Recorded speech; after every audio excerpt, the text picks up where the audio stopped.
Good morning everyone. मैं शकुंतला सिंधु आपका हार्दिक अभिनंदन करती हूँ आपके अपने प्यारे से चैनल एडुमिनिया के तहत। आज हम अपनी वीडियो के माध्यम से कक्षा 11th में से एक नई कविता आपके समक्ष लेकर आए हैं, जिसका नाम है वे आँखें। किसकी आँखें? किसान की आँखें। यहाँ पर इस कविता की कवि हैं सुमित्रा नंदन पंत जी। सुमित्रा नंदन पंत जी प्रकृति के कुशल चितेरे कवि के सुकुमार कवि के रूप में चित्रित किए हैं। यानी इनसे बड़ा प्रकृति का चितेरा यानी प्रकृति का वर्णन करने वाला कोई भी व्यक्ति नहीं, ऐसा मतलब माना गया है साहित्य में कविताओं के अंतर्गत कि सबसे पहला स्थान सुमित्रा नंदन पंत जी को जाता है प्रकृति का कुशल चित्रात्मक बिंबात्मक वर्णन करने के रूप में। यानी प्रकृति के कुशल चितेरे सुकुमार कवि के रूप में इनका हृदय वो बड़ा ही एक तरह से कह सकते हैं कोमल भावनाओं से भरा हुआ था। तो प्रकृति के कुशल चितेरे के रूप में इनको जाना जाता है। और लिखा गया है जब इनके जीवन परिचय में कि बचपन में ही इनकी माता का देहांत हो गया था। बाल्यावस्था में जब ये छोटे थे तो यह चुपचाप जाकर यहाँ पर उत्तरांचल में इनका जन्म हुआ था। वहाँ पर वातावरण है वो अत्यधिक सुंदर था। वहाँ प्रकृति की गोद में इनको अत्यधिक आनंद मिलता था। ऐसा प्रकृति दूर दूर तक क्या है ये घूमने के लिए चले जाते थे और वहाँ पर घंटों घंटों बैठे रहते थे और महसूस करते थे कि मैं तो अपनी माता के आंचल में यानी अपनी माता की गोद में बैठा हुआ हूँ। तो यहीं पर सुमित्रा नंदन पंत जी ने न सिर्फ प्रकृति का बल्कि प्रगतिशील समाज यानी प्रगतिवादी युग की यह एक कविता मानी गई है वे आँखें। आधुनिक जब भारत एक तरह से गुलाम था तो किसानों की दशा अत्यधिक दयनीय थी। बहुत ही एक तरह से गंभीर अवस्था उनकी थी। खेती उनसे करवाई जाती थी लेकिन सारा जो अनाज है वो या तो जमींदार ले जाते थे, सामंत ले जाते थे और इस तरह से क्या है उनको लूट लिया जाता। सिर्फ खाने के लिए थोड़ा बहुत ही अनाज इनको मिलता था, बाकी गुजर बसर इनको मांग मांग कर करना पड़ता था। तो अत्यधिक दयनीय अवस्था थी इनकी। लेकिन आज हम स्वतंत्र हो चुके हैं, प्रगति कर रहे हैं, लेकिन फिर भी किसानों को केंद्र में रखकर किसानों को एक तरह से किसानों के हित में संपूर्ण रूप से निष्पक्ष रूप से कोई भी निर्णय नहीं लिया गया। यानी कहने का अभिप्राय है कि थोड़ा बहुत सुधार किसानों की दशा में आया है, लेकिन अब भी इनकी दशा अत्यधिक शोचनीय है यानी चिंतनीय है इनकी दशा। तो यहाँ पर सुमित्रा नंदन पंत जी ने किसान की मनोव्यथा को प्रकट किया है। न सिर्फ उसके व्यक्तिगत जीवन का वर्णन किया है बल्कि उनके पारिवारिक सदस्यों को भी किन किन तकलीफों किन किन मुसीबतों का सामना करना पड़ता था। वे आँखें किसकी? किसान की। यहाँ पर कवि ने किसान की आँखों को एक गहरी अंधेरी गुफा के रूप में चित्रित किया है और कहते हैं कवि, जब एक किसान को मैं सामने देखता हूँ उसकी आँखों में घोर निराशा के एक तरह से मुझे उसके अंदर घोर निराशा भरी हुई नजर आती, अंधेरा भरा हुआ नजर आता है। यानी आशा की कोई भी किरण मुझे उनकी आँखों में दिखाई नहीं देती है। जब कवि उनकी आँखों में झांकता है, देखता है उसका जीवन, उसकी दयनीय अवस्था को, तो उसको अत्यधिक डर लगता है। डर के मारे क्या है वह उसकी आंखों में चाह कर भी नहीं झांक पाता। तो चलिए हम अपनी कविता को स्टार्ट करते हैं। सुमित्रा नंदन पंत द्वारा रचित कविता है वे आँखें। वे आँखें किसकी? किसान की। किसान की आंखों का बड़ा ही सुंदर, बड़ा ही एक तरह से दयनीय अवस्था, पारिवारिक उनके व्यक्तिगत जीवन का चित्रण किया है। तो देखते हैं। अंधकार की गुहा सरीखी उन आँखों से डरता मन, भाग दूर तक उसमें दारुण दैन्य दुख का नीरव रोदन।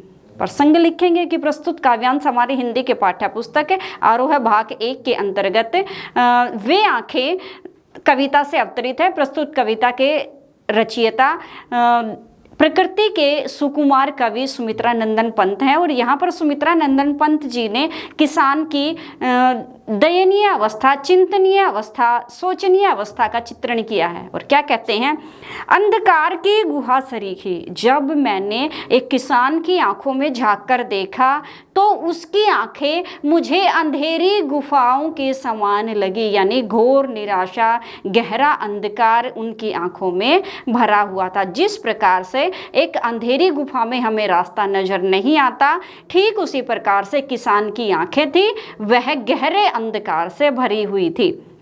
उन आंखों से डरता मन, और जब मैंने उस किसान की आंखों में झांक कर देखा तो मेरा मन डर गया, मैं डर गया, डर के मारे मैं एक कोने में जाकर दुबक गया, यानी दोबारा मेरी हिम्मत नहीं हुई कि मैं उस किसान की आंखों में झांक कर देख सकूं। आगे कहता, भरा दूर तक उसमें दारुण, दारुण होता गहरा दुख। जब मैंने किसान की आंखों में झांक कर देखा तो बहुत गहरा दुख क्या है उसकी आंखों में छुपा हुआ था, उसकी आंखों में समाया हुआ था। किसकी आंखों में? किसान की आंखों में। दैन्य दुख का नीरव रोदन, बहुत गहरा दुख जो दूसरों के द्वारा शोषित किया जाता है, और दूसरों के द्वारा जो दुख दिया जाता है, यानी दिन प्रतिदिन दैनिक समस्याओं का गहरा दुख उसकी आंखों में भरा हुआ था। नित्य नई नई समस्याओं का उसको सामना करना पड़ता था, किसान को सामना करना पड़ता था, और उन्हीं समस्याओं, उसी शोषण का दुख क्या है उसकी आंखों में समाया हुआ था। नेक्स्ट देख लेते हैं, वह स्वाधीन किसान रहा, किसान स्वाधीन स्वतंत्र रहा। वैसे तो किसान की अवस्था बहुत अच्छी चित्रित की है यहाँ पर कि वह सदा से स्वाधीन, स्वयं के अधीन था, मेहनत करता था, अपने मन से, अपनी बुद्धि से प्रेरित होकर लगातार दिन रात, सुबह से शाम तक अपने खेतों में जी तोड़ मेहनत करता था, स्वतंत्र था, अभिमान भरा आंखों में इसका। और यही स्वाधीनता, यही सी आज़ादी, इसी स्वतंत्रता का एक तरह से जो गर्व है, अभिमान है, वह सदैव किसान की आंखों में दिखाई देता था। छोड़ उसमें मझधार आज, लेकिन वह तो आशा है, वह स्वाभिमान है, वह तो मझधार यानी बीच में ही रह गया है। न तो इस पार लगे हैं न उस पार पहुंचे हैं, बल्कि मझधार में ही उसका अभिमान है, वो बीच में ही रह गया है। संसार कगार सदृश्य बह निकला, और किसान की दशा क्या है, वैसी की वैसी ही रह गई, यानी किसान अपनी उसी अवस्था में रह गया, लेकिन संसार उसके सामने से उन्नति के मार्ग पर आगे बढ़ता चला गया। कहने का अभिप्राय है, जो दूसरे व्यवसाय से जुड़े हुए थे वह तो दिन रात क्या है उन्नति करते चले गए, लेकिन किसान की हालात पहले भी अत्यधिक दयनीय थी, शोचनीय थी, और आज भी समाज उनके सामने से प्रगति करता चला गया, लेकिन किसान की अवस्था क्या है, दशा क्या है, वो पहले जैसी ही बनी रही। नेक्स्ट बताया है, लहलाते वे खेत दृगों में हुआ बेदखल, वह अब उनसे हंसती थी उसके जीवन में हरियाली जिनके तृण तृण से। यहाँ पर किसान के एक तरह से व्यक्तिगत जीवन का चित्रण किया है। और क्या कहते हैं कवि, लहराते हुए खेत दृगों में, किसान की आंखों में जब किसान सुखी था, स्वाधीन था, तो अपनी लहलाती हुई फसलों को देखकर वह अत्यधिक खुश होता था, और यही लहलाती हुई फसलें किसान की आंखों में भी दिखती थी, यानी जैसे ही फसल लहलाती थी उसी के हिसाब से किसान की आंखों की पुतलियां क्या है वो चमकती थी, और फसलों के लहलाने के साथ ही किसान की आंखों में चमक उत्पन्न होती थी। हुआ बेदखल वह अब उनसे, जिन खेतों में वह अपना सर्वस्व यानी बहुत कठिन परिश्रम करता था, दिन रात मेहनत करता था, लेकिन एक समय ऐसा आया जब अंग्रेजी सरकार ने, सामंतों ने, जमींदारों ने उनको उन किसान के खेत से बेदखल कर दिया, यानी किसान की जमीन क्या है वो छीन ली। हस्ती उसके जीवन की हरियाली जिनके तृण तृण से, एक एक तिनके से जब हवा चलती थी, फसल लहलाती थी तो एक एक तिनका लहराता था, तो हंसती थी उसके जीवन की खुशी उसी में समाई हुई थी। यानी जैसे जैसे फसलें बढ़ती थी, लहलाती थी, तो किसान के जीवन में खुशियाँ क्या है वो घर कर जाती थी। नेक्स्ट वाले पद्यांश में क्या कहा है कवि ने, आंखों में ही घूमा करता, लेकिन अब अपनी फसल से, अपने जमीन से वह बेदखल हो गया है, तो आंखों ही में घूमा करता, उसकी आंखों में वही चित्र बार बार घूमता है, वह उसकी आंखों का तारा। अब यहाँ पर फसल से बेदखल हो गया, लेकिन अब उनके निजी व्यक्तित्व का चित्रण किया है कि एक चित्र उसकी आंखों में लगातार घूमा करता था, सदैव उसकी आंखों में के सामने क्या है वो घूमता रहता था, वह उसकी आंखों का तारा। आंखों का तारा मुहावरे का प्रयोग किया है, मीन्स बहुत प्यारा, यानी एक बेटा था उनकी, वह उनकी आंखों का तारा था, अपनी जान से उनको प्यारा लगता था, अत्यधिक प्यारा लगता था उनको। कारकुनों की लाठी से जमींदार के, जो एक तरह से कारकुन थे, जमींदार के जो कह सकते हैं कि उनकी सेवादार थे, उनकी लाठी के प्रहार से किसान का बेटा अपनी युवा अवस्था में, अपनी जवानी में ही मारा गया। यानी जमींदार सामंत थे जो उन्होंने किसान के बेटे को भरी अवस्था में ही कारकुनों की लाठी के प्रहार से मरवा दिया, यानी कारकुनों ने एक दिन पकड़कर उसको मार दिया, लाठियों के द्वारा क्या है उसके जीवन का अंत कर दिया। तो यही एक चित्र जो किसान है उनकी आंखों के सामने लगातार घूमता रहता था। नेक्स्ट यहाँ पर बताया है, बिका दिया घर द्वार, उसका जो घर है, उसका जो द्वार है, यानी घर है, जमीन है, जो कुछ उसके पास था वह सब जमींदारों के शोषण की वजह से बिक गया। क्या हुआ, महाजन ने न ब्याज की कौड़ी छोड़ी। जो महाजन था, जो जमींदार था, कभी किसान ने अपनी खेती को आगे बढ़ाने के लिए उनसे कुछ कर्जा लिया होगा, लेकिन वही कर्जा जो उनके पीढ़ी वालों ने, यानी उनके बुजुर्गों ने लिया था महाजन से, उसका ब्याज दिन प्रतिदिन बढ़ता चला गया। मूल क्या है वो चुकता चला गया, लेकिन ब्याज ने उनकी कमर को तोड़ दिया। तो महाजन के ब्याज ने उसकी घर है, उसकी ज़मीन है, सब कुछ बिकवा दिया।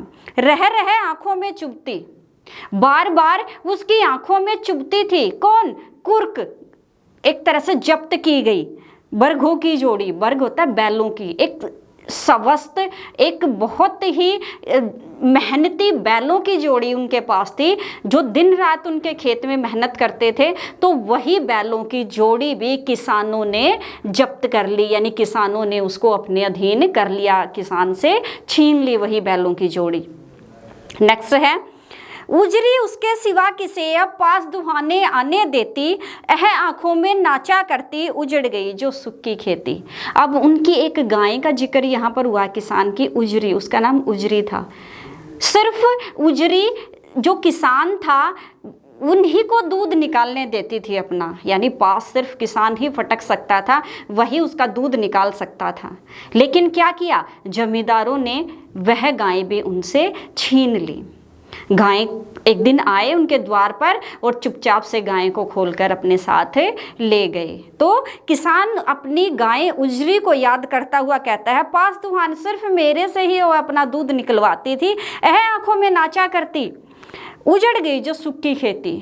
सुख की खेती यानी मेरे जीवन में बचा खुचा जो सुख था वह मेरी आंखों के सामने ही मुझसे छिन गया। यानी जमींदारों ने, सामंतों ने, अंग्रेजों ने मिलकर मेरा दिन रात शोषण किया और लगातार सुख मेरे जीवन से एक हरी भरी खेती के समान उजड़ गया। जिस प्रकार से बिना बारिश के अभाव की खेती सूख जाती है, उसी प्रकार से जमींदारों के लगातार शोषण से किसान का जो सुख है वह लगातार उनसे आगे छिनता चला गया। नेक्स्ट यहाँ पर बताया है, बिना दवा दर्पण के घरनी स्वर्ग चली आंखें आती भर, देख रेख के बिना दूध मोही बिटिया 2 दिन बाद मर गई। अब कितनी दयनीय अवस्था का वर्णन किया है किसान की। और क्या कहते हैं, बिना दवा और बिना दारू के, यानी दवा दारू के अभाव में, दवाइयों के अभाव में किसान की पत्नी है वह बीमार रहने लगी। और एक समय ऐसा आया जब उसको समय पर न खाना मिला न दवाइयाँ मिली, तो क्या हुआ, वह काल का ग्रास बन गई। ऐसा समय वह काल का ग्रास क्या है वो बन गई। स्वर्ग चली, अपने जीवन, उसका छोटा सा जीवन था, उसका अंत हो गया और क्या हुआ, सीधे स्वर्ग में चली गई, आंखें आती भर। और किसान अपनी पत्नी को याद करके अत्यधिक दुखी होता है और उसकी आंखें क्या है, गहरे दुख से भर जाती हैं, यानी उसकी आंखें छलछला जाती हैं, पानी उनकी आंखों में आ जाता है, यानी अपनी पत्नी को याद करके वह रोने लगता है। देख रेख के बिना दूध मुही, जैसे ही पत्नी मर जाती है तो बच्ची को क्या, बच्ची की देखभाल करने वाला कोई नहीं था, दूध मुही, दूध पीने वाली, यानी वह अपनी माँ का दूध पीती थी वह बच्ची। तो क्या हुआ, बिटिया 2 दिन बाद मर गई। वह बिटिया भी क्या हुई, 2 दिन बाद अपनी माँ के पीछे पीछे काल का ग्रास वह भी बन गई, क्योंकि देखभाल करने वाला कोई भी व्यक्ति नहीं रहा था। नेक्स्ट है, घर में विधवा रही पतोहू, पतोहू बेटे की बहू, घर, बेटा जवानी में ही मारा गया था कारकुनों की लाठी के प्रहार से, घर में कौन बच गया, विधवा, जो बहू है, बेटे की बहू है, वही बच गई। और क्या हुआ, लक्ष्मी थी, वह लक्ष्मी का अवतार थी, साक्षात लक्ष्मी का अवतार थी। घर में क्या है, वो अपना गृह कार्य पूर्ण रूप से सुचारू रूप से करती थी, घर की लक्ष्मी थी। यद्यपि पति घातिन थी, समाज उसको अपने पति की मृत्यु का एक तरह से कह सकते हैं कारण मानता था, यानी कहते थे यह तो पति घातनी, अपने पति का नाश करने वाली, अपने पति को मारने वाली पत्नी है, यह तो अशुभ है। फिर क्या हुआ, पकड़ मंगवाया कोतवाल ने। एक दिन कोतवाल ने उनको क्या कर दिया, कोतवाल सिपाही, एक छोटा सा सिपाही था, उसने एक दिन क्या हुआ, अपने किसी छोटे कोतवाल के द्वारा या अपने किसी छोटे से सेवादार के द्वारा उसके पास संदेश भिजवाया कि उसको लेकर आओ। तो मजबूरी में जो पोतहू है वह उनके पीछे पीछे चल पड़ी। फिर क्या हुआ, डूब कुएं में मरी एक दिन, लोक लाज के भय से। कोतवाल ने उनके साथ बड़ा दुर्व्यवहार किया, बड़ा उनको अपमानित किया, उनका शोषण किया, और लोक लाज के भय से वह घर आने की बजाय कुएं में डूबकर मर गई। यानी कोतवाल ने उसको अत्यधिक अपमानित किया, उसका शोषण किया, और एक समय ऐसा आया जब उन्होंने लोगों से नज़रें मिलाने की बजाय अपने जीवन का अंत करना ही उचित समझा, और वह शाम के समय चुपचाप जाकर कुएं में डूबकर मर गई। नेक्स्ट बताया है, खैर पैर की जूती जोरू। अब औरत की दयनीय अवस्था पर प्रकाश डाला सुमित्रानंदन पंत जी ने कि उस समय औरत की अवस्था कितनी दयनीय थी, उनको पैर की जूती समझा जाता था। तो किसान भी कहता है कि कोई बात नहीं, पत्नी मर गई, पोतहू मर गई, बेटी मर गई, तो कोई बात नहीं, क्योंकि पत्नी तो हमेशा क्या है, भारतीय समाज में पैर की जूती ही मानी जाती है। न सही एक दूसरी आती, एक नहीं रही तो कोई चिंता नहीं है, तो दूसरी क्या है, वो उसके पीछे पीछे आ जाएगी। यानी एक पत्नी मर गई तो दूसरी पत्नी क्या है, वो खड़ी मिलती, यानी दूसरी शादी वह तुरंत कर लेते हैं। पर जवान लड़के की सुध कर, लेकिन अपने जवान बेटे को याद कर करके, अपने जवान बेटे की शुद्ध यानी उसकी खबरें पा पाकर, उनको याद कर करके सांप लौटता, उसकी छाती, सांप लौटना, गहरा दुख अनुभव करना, छाती फटना, मुहावरे का प्रयोग किया है यहाँ पर।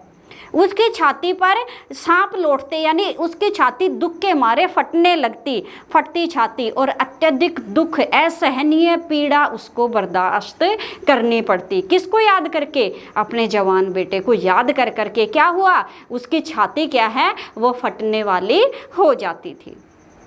नेक्स्ट देख लेते हैं, पिछले सुख की स्मृति आंखों में, स्मृति होती है यादें, जो पहला सुख यानी जब वह स्वाधीन था, अपने मन से वह अपने खेत में मेहनत करता था, तो उन सुखों को, लहलाती हुई फसलों को देखकर, कुर्क हुए बरगों की जोड़ी को देखकर, अपनी गाय को देखकर, अपने जवान बेटे, अपनी पोतहू, अपनी बेटी और पत्नी को देखकर वह अत्यधिक खुश होता था। और जब वह यादें अब उसके जीवन में आती है, जब उसके पास कुछ नहीं रहता है, तो अत्यधिक एक तरह से वो यादें, जो उसके सुख के समय की यादें थी, उनको याद कर करके क्षण भर एक चमक है लाती, उसकी आंखों में, उसके जीवन में एक खुशहाली, एक चमक लेकर आती है।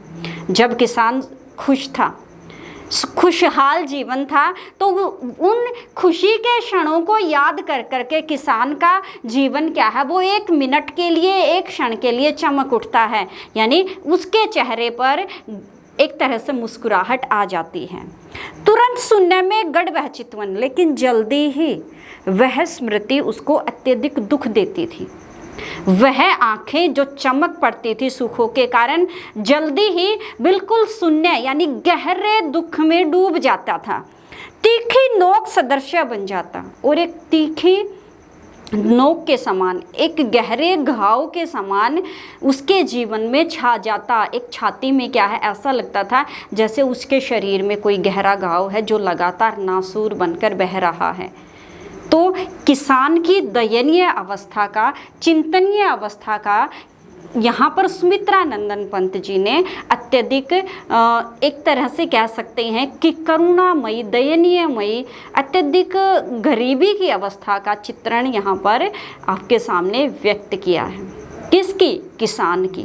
किसान की आंखों को गहरी गुफा के समान, अंधेरी गुफा के समान बताया कि यदि हम उस गुफा में चले जाते हैं तो हम अपना रास्ता भूल जाते हैं। ठीक इसी प्रकार से किसान की आंखें भी यहाँ पर चित्रित की गई हैं। तो विशेष देख लेते हैं हम अपनी कविता का कि कवि ने अपनी कविता को सुंदर बनाने के लिए किन किन शब्दों का, किन किन अर्थों का प्रयोग किया है। सबसे पहले तो यहाँ पर बताया गया है कि खड़ी बोली में यहाँ पर कविता लिखी गई है। खड़ी बोली हिंदी भाषा में। उस समय ब्रिज भाषा और खड़ी बोली में टकराव था, लेकिन सुमित्रा नंदन पंत ने पक्ष लिया खड़ी बोली का। और कैसी थी? चित्रात्मक थी, बिंबात्मक थी। यानी यदि हम किसान का कविता पढ़ रहे हैं तो एक किसान हमारी आंखों के सामने आ जाता है। ऐसा लगता है जैसे वह किसान हमारी आंखों के सामने खड़ा है और जो जो दुख, जो जो तकलीफ़ उस पर बीतते हैं, तो एक चित्र की तरह, एक मूवी की तरह, एक फिल्म की तरह हमारे सामने, हमारी आंखों के सामने लगातार क्या है, वो स्टेप बाय स्टेप, एक दृश्य के बाद दूसरा, दूसरे के बाद तीसरा, यानी ऐसा लगता है जैसे हम कोई मूवी देख रहे हैं, हम कोई फिल्म देख रहे हैं। तो यह होती है चित्रात्मक यानी बिंबात्मक भाषा। नेक्स्ट है, यह कविता दुष्चक्र में फंसे किसान की व्यक्तिगत और उनके पारिवारिक सदस्यों की अत्यधिक दयनीय अवस्था का चित्रण यहाँ पर किया है। उसके दुख की परतों को खोलती है, एक के बाद दूसरी, दूसरी के बाद परतें खोलना, मतलब परतों को खोलना, रहस्यों को उजागर करना। विभाजित समाज की वर्गीय चेतना का खाका प्रस्तुत किया है। वर्गीय समाज को विभिन्न वर्गों में बांटा गया था। उच्च वर्ग, निम्न वर्ग, जमींदार हैं, एक तरह से सामंत हैं, उसके जो सेवादार हैं उच्च वर्ग में, किसान हैं, गरीब हैं, मजदूर हैं, वो सब क्या है, छोटी जाति के अंतर्गत यानी निम्न समाज के अंतर्गत आते थे। खाका चित्र, चेतना जागृति। नेक्स्ट होता है उपमा अलंकार का प्रयोग किया है। कवि ने यहाँ पर उपमा अलंकार, अलग अलग प्रकार के उपमेय, उपमान में यहाँ पर तो एक तरह से कह सकते हैं तुलना की गई है, तो उपमा अलंकार है। यहाँ पर भाषा सरल है, सुंदर है, साधारण है, खड़ी बोली हिंदी भाषा का प्रयोग किया है और चित्रात्मक भाषा का यहाँ पर सर्वाधिक प्रयोग किया है। तो नेक्स्ट वाली वीडियो में हम नेक्स्ट जो कविता हमारी जल्दी ही अपलोड करेंगे। तब तक के लिए bye bye and take care.